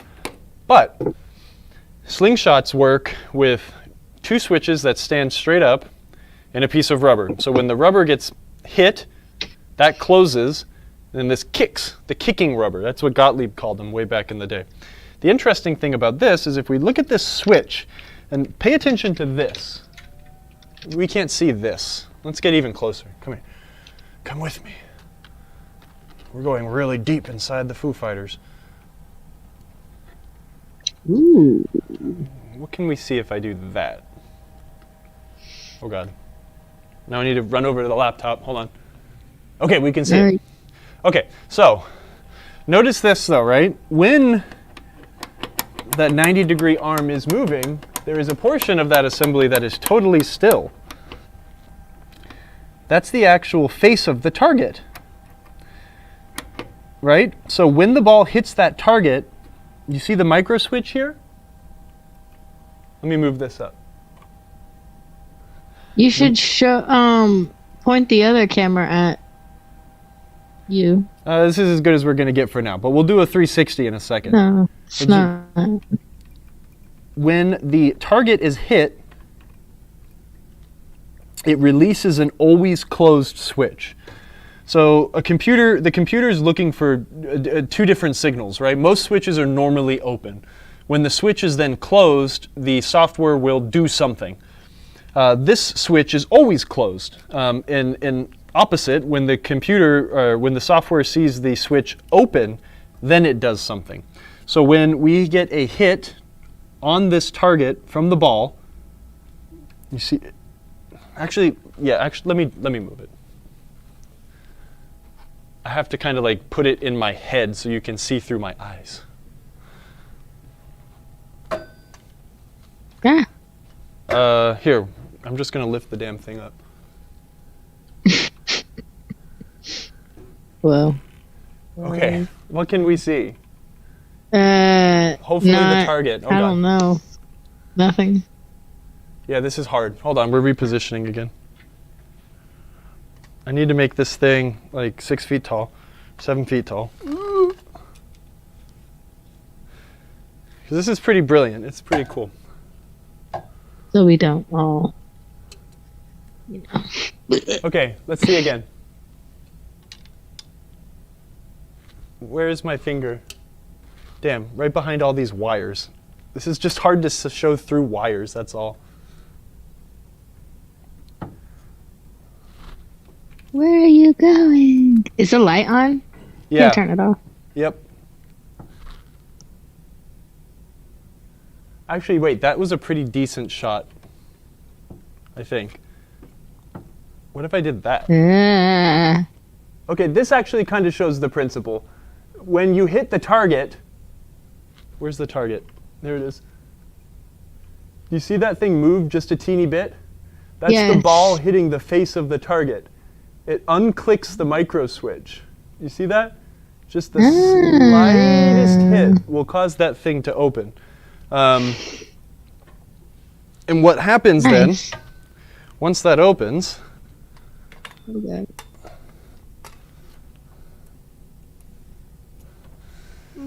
with this thing pushed back, there's like there's basically a slingshot behind that target. So when this thing gets pushed backwards and the switch opens, the whole assembly then pushes forward and launches the ball, right? So let's take a look. What? That thing is a micro switch. The what? You keep saying that thing, that thing is a micro switch. Oh, How dare you? sorry, man. He says, sorry. What? Is it connected to the normally open or the normally closed contact? The computer's looking for the switch to open, not close. No, but the switch itself. Old school EMs. Thanks for the resubscribe. Same thing. We'll see you in a few months. Normally, If you're coming to whatever the Northwest normal one Pinball would and be, Arcade because Show, it's- we're excited for it. So it would normally be an O. yes, it's connected to the NO. So because the computer's looking for it to change states. So if the software is looking for it to be open, but it's always closed, then when it opens, it's essentially the same thing. It just helps in the way that the mechanism's put together. But see, here's the target. So when it gets pushed back, it opens that switch. And when it's back, then the kicker hits and the whole thing moves forward. Right? So I'm holding it back and now I'm pushing the armature and the whole thing's moving forward. Can you see that at all? Not really, because it's kind of hidden under a plastic. But yeah, Take the that's how it works. plastic off. It's pretty bitchy. And rip. That was hard to show. I thought that would be really easy to show off. But let's look at it in the little switch matrix thing too, because now I'm just curious what the thing's looking for. Turn the power on. Power. That's what they The problem want. is I don't want it to kick when the Give power's them on. what Let's see they if want. That's what he was saying. Or you will be it does. It does reformatted. kick. The funny thing is, like, on here, it's actually like showing up as a closed switch, but I think that could just be, I mean, I don't know how it works, but we know how it physically works. It's up to brilliant people like Tanyo to make it work when it's supposed to. I'm gonna try. Yeah, it's wired into the same normally open. It's wired up the same way. It's just looking for a change of state. Yeah, Mr. J. Crane. Midge is there. He's our moderator, our PinTech Live moderator. You'll hear him laugh every once in a while. He can hold stuff for Kyle. Occasion. Steve does all the laughing, so I don't have to. It's pretty brilliant, though, like how reliable this kicking target will work to get the ball up the ramp.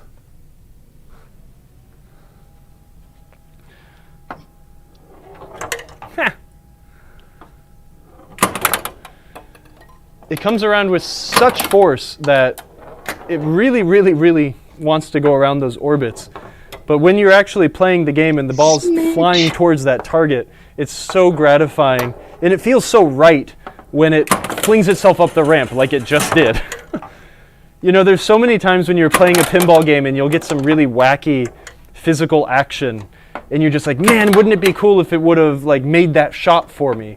You know, man, I really wish that that slingshot would have hit this or something like that. And this game has that the gratification of a device making a shot for you, which is so much fun. If y'all haven't played this game yet, go play it. This is fun pinball. I want to see.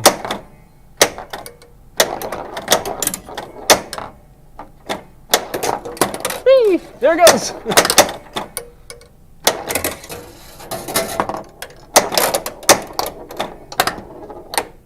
And we're out. So yeah, I don't know. Was that useful? Did that like satisfy anyone's curiosity, or was that just annoying? I think Roller Pinball is excited. No, it was interesting. It was good. Good stuff. I will play it soon. You're hot and cold on Godfather. No worry, I'm glad that helped. I want to play The Godfather more. Game looks really good. I played it very briefly at a show, and shows are the worst place to try new games to get like a really good feel for them. So I'm excited to get one so I can enjoy it. Go away, leaf blower man. Can I rant about how much I hate gasoline-powered leaf blowers? No, they're just the dumbest thing. I hate when people like sit and like use leaf blowers in their lawn. It's like, let me turn my problem into someone else's. Brrr! Wake everyone up, annoy the hell out of everybody. Just rake that crap up. Like, you don't need to blow it around. Let me sleep at 8 o'clock on a Sunday morning, you jerk. Anyways, that obviously didn't happen to me recently. All right. You think we're gonna get DMCA'd for that? All right, good job, everybody. We did some T-nuts. You got to see Kyle do something really ridiculous and waste a bunch of time, but it actually at the end was successful. So did I waste time? I don't know. I'm just gonna come over here. No, I and mean, look you at got the something done. Progress is progress, man. I'm grumpy today. I am grumpy today. I'm grumpy because there's a leaf blower within like 15 feet of me. Yeah, Mylar. And ramps. Where are the ramps? Oh, I didn't buy the ramps yet. I bought the plastics, but not the ramps. But one day, it'll be done. And I can get rid of it, and I can get paid. One day. Oh, C&K, pro gas blowers. You're pro guy. Get out of here. Ban that guy. No cords, no tarps. I mean, yeah. It's convenience, but at whose cost? The sanity of every single one of your neighbors? I said grumpy EM doctors out there with them. I'm excited to see Mr. Grumpy EM Doctor next month when I am back in the Golden State. I'm going to go sit between these games. I'm going to make my arms really wide. All right, so what's everyone else up to? Anyone working on some fun projects? Anyone have any questions to ask me while I'm riled up about leaf blowers? Ask them now. I'm going to open up Twitch on my phone so I can see the chat. Hello.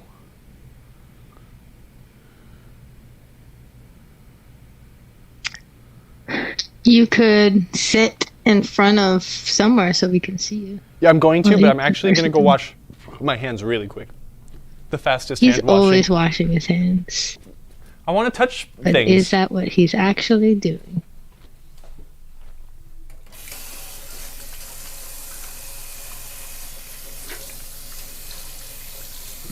Oh, congrats, Wildman, on buying a Stern Stingray. How should you replace the UFO board on an attack from Mars? Great question. How should I do what? How should I replace the UFO board on an attack from Mars? Correctly. Get it done right the first time. Which one are you putting in? Are you doing a stock one, or are you putting one of Pat Choi or Bill Ung's super cool ones? I mean, it's either way, it's the same thing. You very carefully remove the shroud over the coil that shakes the saucer, which is the best coil ever used in pinball. It has one purpose: shake the saucer. Then you just remove the saucer. Obviously, do it with the power off. Remove the board and then put the new one in there. Pretty simple. And that's also considering if it's a modern or a real attack from Mars, not a remake. I don't know how the remade ones work. I assume it's 99% the same. So, sorry, I'm opening my brightness on my phone. Do you recommend one board? It's the original. I mean, I'd recommend the board that you can get most readily available. There's a really cool one that the Bill Ung did that I think you can still get, and that one's really great. But it depends on if you want the modified features. I think look that one up. It's a what's the name of his company? Can you Google it really quick? It's a good product. We used to sell them, but we don't sell it anymore at Marco. But that one's pretty cool. UFO Pinball. It's not cheap, but how much is it? Does he say? AFM something kits, chase boards, mini saucer LEDs. I don't see that he has the full-size board anymore Oh, really? Only for the little saucers? for the mini saucers. Goodness. Yeah, I don't know, mate. I really don't know where you can get that board anymore. So I would purchase the one that you can get. Old School EMs is getting a laser ball on Sunday. Heck yes. Hey, that Pinball was- 122. I was not. We Wait. do trade show free shipping codes if you come out to a show that we are presenting at. Come up to the booth and we will give you a free shipping code. That's right. Looks like the only one available right now is from PSPA, and it's the Gosmon one. Do you remember that one? No, I don't remember that Sold one. it for a little while. But they want $200 for it. They've got two left. 200 Australian? Yeah, so like what, 150 American, 160. No. Yeah, look, I'd Google it and see. Maybe there's an option on Pinside or something that I'm just not familiar with. I'm sorry. Don't give Bat Out of Hell by Meatloaf the code. He just comes for the codes now. He doesn't want to be here anyway. He doesn't even have to ask. He can just look at the scrolling text on the bottom Always with a Elvira. microscope. I'm sorry, we have a really slow-going fixer right now. Dragger asks, do you put your toilet paper over or under? Over, because that is What? the only correct way. Oh, I see. Yes, Mr. J. over Crane, is the I- industry standard way. I'm really watching Mr. my J. hands. Crane, we should convince Midge to get on a camera and a microphone when he's kicking it with us. We He's should just get Steve a the microphone. soft voice in the background. I think he likes it that way. Steve gets to hide over by his laptop, and that's fine. He can come on camera if he wants to. The hamburger. Steve can do magic tricks. PT help you. PT. I'd love to help you. Yeah. You're living your best life. You've got a super cool arcade. You're just the coolest dude in town. Sorry, I have to look at my phone. Yeah, we do want to hear your audio and your bantering, Midge. Can that be the next PinTech code? No, it's too many characters. This guy pinsides. Edible Bard. I'm on the list for the next run of Jurassic Park premiums. Any tips for unboxing a new game? Ooh. Yes. Didn't we do a whole series with So many tips. I've never unboxed a game because there's like 10 million people that are like, the best way to unbox a Stern pinball game. Maybe I should do my own, and we can edit it and make it like the most YouTube crap ever, like a really baity like thumbnail and everything. Like that would be fun. My tips for taking a new game out of a box. The things, I've taken hundreds of games out of their boxes, and the things that I've learned, take it off the pallet first. Box on the ground, off the pallet. That helps. Second thing, don't lay the box down. That's stupid. The instructions on the game show you how the best way to do it. The best way is to cut the side that says truck this side, so you remove that whole panel, get that out of the way, attach the front legs, drag it out of the box. The next thing I like to do is I like to put the game on a dolly. And what I'll show you what I mean.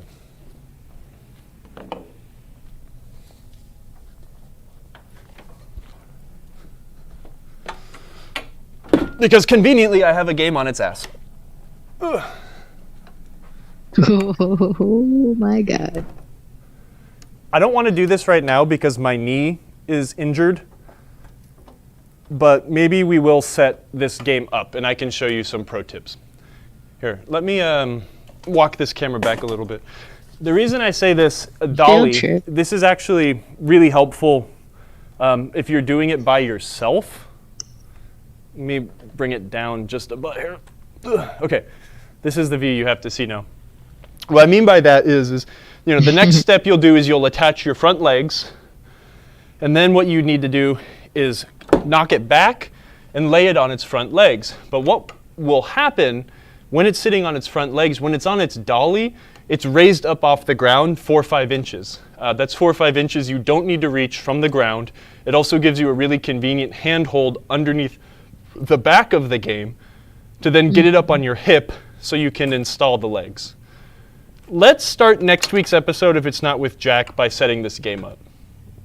I think actually that might be... That would be a cool one, setting up a new Stern pinball machine. Yeah, I mean... But it's not new in box. It doesn't matter. This is how it's going to come to you, right? Just... We should build a box around it.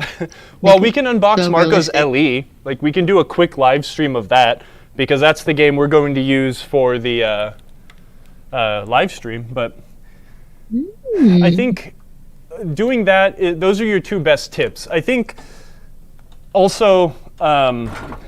I would recommend, like, if possible, if this is your first game you're taking out of a box or your first game you're setting up, to not do it by yourself. Have a spotter or have a second set of hands to assist you. That is very useful.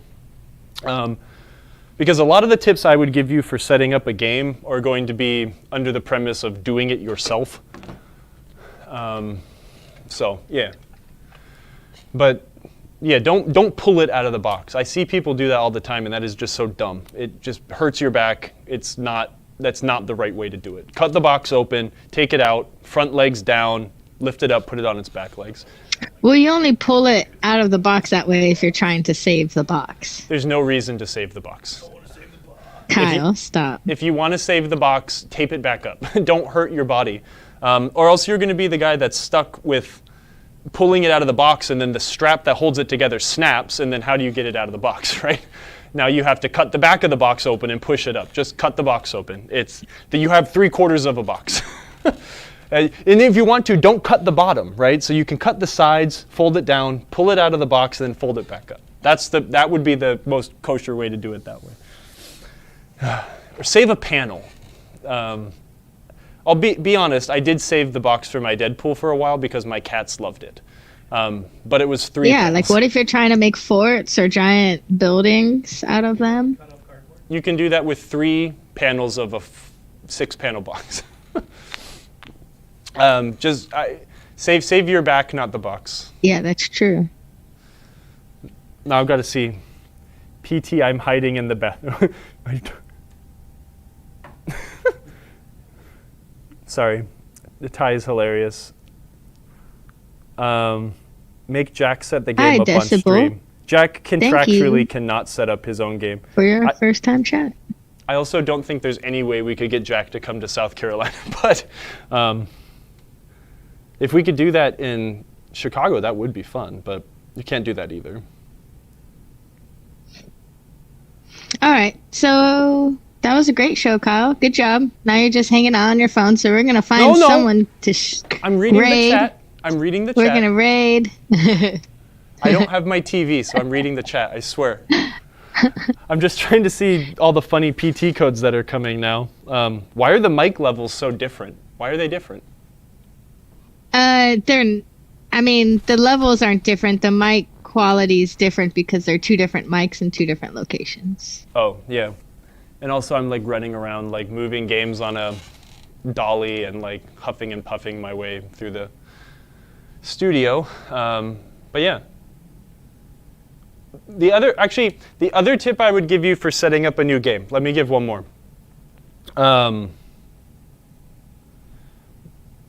Lift the playfield up before you turn it on, before you do everything, before you put the balls in. Lift the playfield up, lift the playfield up to install your plumb bob. Sometimes when the games are put together at the factory, they're not aligned perfectly. And maybe you've come to a pinball show, one of our setups, and you'll notice that the game tilts if you breathe the wrong way. Well, sometimes when people put the plumb bobs on, the ring will be really off center, and sometimes that's hard to see when you're like sticking your head in the coin door. Lifting the playfield up will allow you to make sure that that's centered. The best way to do that is to just grab the ring and pull it. It's a wire form ring, so you can kind of open it, close it, push it, bend it to get the bob to sit nice and centered inside the ring. Also, while you have the playfield up, just use your eyes and make sure nothing looks a little wacky. That doesn't happen very often. Stern is very good at putting pinball machines together, but wiggle here and there and make sure things are where they're supposed to be. That game also was put together fine in Chicago, but as soon as it hit the truck and went through 4 different warehouses, well, it's been bounced around a bit. Sometimes it's a good idea to just take a look at things here and there. So those are my other pro tips. I think that's all my tips. Oh, and also if you have a game that has lights that are in like a, whatchamacallit, like above the playfield, like spotlight, make sure that they're plugged in all the way. That's another good pro tip. Sometimes they get shaken loose, and then you get a customer who calls you like 3 hours after you've left their house and you're sitting in traffic, and they're like, my game won't start anymore. And then you turn around and you go, and the spotlight is sitting in the trough, and you get grumpy because you just wasted a bunch of time. But the customer was happy, and that's all that matters. That's never happened to me before. Thank you for joining us. I appreciate all of you. Replace the factory balls. There's something to be said about that. Sometimes the factory balls can be a little soft. Might be good to put a new set in. That's not a bad tip. Sorry, I'm reading the chat now. I know Emota's like, let's go. Burbs, burbs, burbs. Burbs, burbs, burbs. Oh yeah, burb is a word. Burb, burb, burb, burb, burb, burb is a word. Burb. Check the screws on playfield toys. Yeah, I mean, just use your eyes, touch. I always say always be tightening. That couple 100,000-mile road trip in a box in the back of a FedEx truck could definitely make things a little loosey-goosey. Just give it a quick once-over. I have, out of the hundreds of games I've removed from boxes and set up, there have been single-digit amounts of actual problems of things being loose or problematic. But just give it a once-over. It's your new thing, right? Would you buy a new car and not take a look at it before you drive it off the lot? Just give it a look over before you play it. Kyle just brought the cargument up. Yep. All right. Yep, it's from his favorite band, Jawbreaker. Yep. And also my favorite brand, Morton Salt. Oh, haha. All right, we're ready to raid the most epic live stream you'll ever witness. You can even control which camera angle you're looking at. So have fun, y'all, with nature. Yeah, and go enjoy we'll some be back birds. next week. In the beautiful central valleys of California. The Central Coast is like the most beautiful part of the state. Go visit sometime. Goodbye. Bye, everybody. Thank you. Send them. Send them away to the birds. Send them. Man, I didn't realize